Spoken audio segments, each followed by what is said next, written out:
Slay the Spire 2 is brutal, and trying to pilot the Defect for the first time feels like you need a degree in advanced robotics. If you're struggling to get your orb engine off the ground, you're in the right place.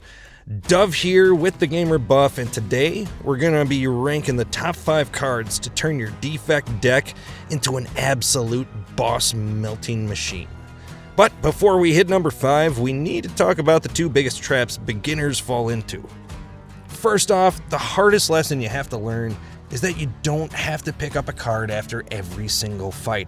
Avoid those awesome looking 3-cost cards early on that you won't be able to get off the ground anyway. Keep your deck thin, use that skip button, and absolutely pay the merchant to trash your basic strikes and defends every chance you get.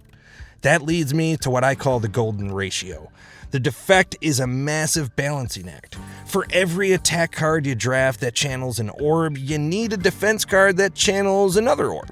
The absolute holy grail of this is a card that costs 2 energy, gives you 11 block, and channels a dark orb.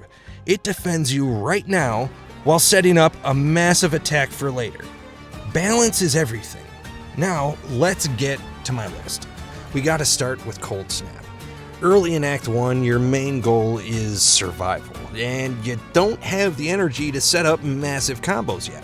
Cold Snap, however, gives you the immediate front-loaded physical damage you desperately need to survive early elites, and it channels a Frost Orb, which starts to slowly build your defense. This is a card that perfectly fits our golden ratio. I know, Frost Orbs only generate 2 block, at first at least. That brings us to number 4, Defragment. Once you survive Act 1, you have to transition from raw damage to scaling up that engine. Defragment gives you focus, which is the lifeblood of the Defect. It passively makes your lightning hit harder, your frost block for more, and your dark orbs, which are vital, scale even faster. At only 1 energy, you can easily slip it into a turn without dropping your guard. Number 3 is the ultimate safety net, Glacier. By Act 2, enemies are swinging for massive numbers. You can't rely on basic defend cards anymore. Glacier costs 2 energy, but it instantly gives you heavy block and channels 2 Frost Orbs for even more passive defense.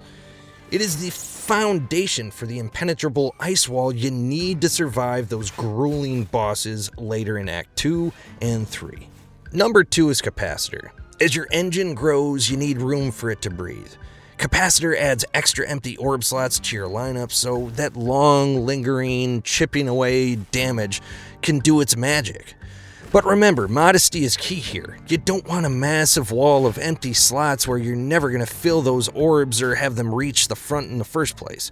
You want just enough to maintain a volatile frost shield, or keep a few sparks of lightning going, and leave 1 empty spot open for a slow cooking dark orb to do its damage later on. Coming in at number 1, Loop. This ever so versatile card is what you need to get pretty much any orb engine off and running in Acts 1 and 2.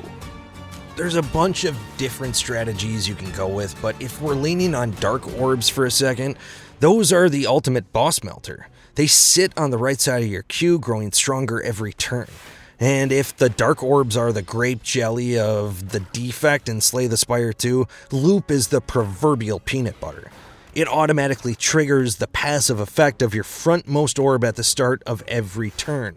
So link a Loop with a cooking dark orb and you will watch that damage multiplier skyrocket. Even early on, Loop can be very effective, multiplying the effects of your Frost Orbs. So don't look away, this is one you instantly want to grab. A few honorable mentions here. If you get offered the random Ancient Blessing quadcast between acts, take that bad boy immediately.